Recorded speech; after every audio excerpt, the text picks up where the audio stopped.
குக்கர்ஷாப் நேயர்களுக்கு வணக்கம். நான் இன்றைக்கி சத்து மாவு தான் செய்ய போகிறேன். வாங்க எப்படி செய்கிறதுன்னு பார்க்கலாம்.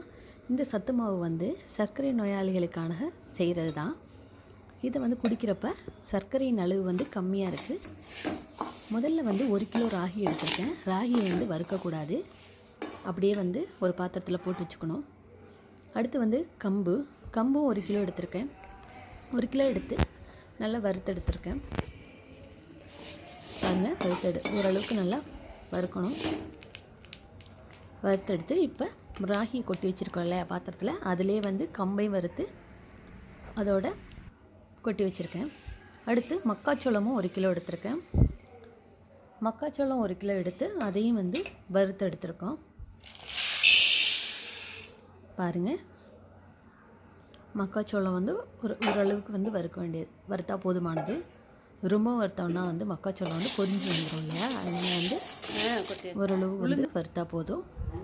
அதையும் அந்த 2 பொருளோடு சேர்த்து கொட்டி வச்சிடலாம். அடுத்தது உளுந்து, கருப்புளுந்தும் எடுத்து வறுத்து எடுத்துக்கணும். ஓரளவு வறுத்தா போதுமானது. நான் கம்பு, கேழ்வரகு, மக்காச்சோளம், உளுந்து 4ம் ஈக்குவல் ரேஷியோ எடுத்து, கேழ்வரகு மட்டும் வறுக்கலை, மற்ற 3 பொருளையும் வறுத்தெடுத்தாச்சு. வறுத்தெடுத்து நல்லா ஆற வச்சுட்டு நான் மிஷினில் கொடுத்து பவுட்ரு பண்ணியாச்சு. பவுட்ரு பண்ணி ஒரு பாக்ஸில் ஸ்டோர் பண்ணி வச்சுருக்கேன். அதை வச்சு தான் இன்றைக்கி நான் கூழ் செய்ய போகிறேன். வாங்க எப்படி செய்கிறதுன்னு பார்க்கலாம். நான் இன்றைக்கி 2 பேருக்கு தான் செய்ய போகிறேன் கூழ்.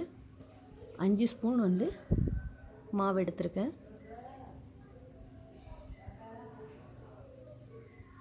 உங்களுக்கு எவ்வளோ தேவையோ அவ்வளோது செஞ்சால் போதுமானது. நான் 2 பேருக்காண்டி செய்கிறேன்.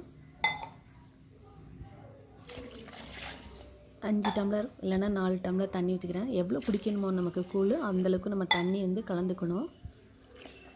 இது ரொம்ப திக்காக இருக்க தேவையில்லை, கொஞ்சம் தண்ணியாக இருந்தால் தான் குடிக்க டேஸ்ட்டாக இருக்கும்.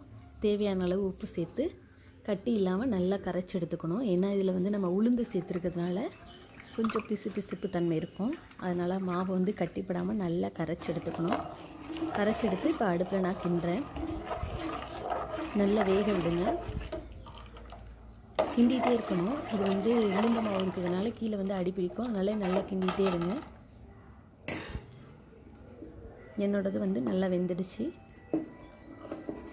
சத்து மாவும் குழு எது வேணாலும் பேர் வைக்கலாம், ரெடி ஆகிடுச்சு. நீங்களும் ட்ரை பண்ணுங்கள். உங்களுக்கு பிடிச்சிருந்துச்சின்னா லைக் பண்ணுங்கள், கமெண்ட் பண்ணுங்கள், ஷேர் பண்ணுங்கள். மறக்காமல் நம்ம சேனலை சப்ஸ்கிரைப் பண்ணுங்கள். தேங்க்யூ.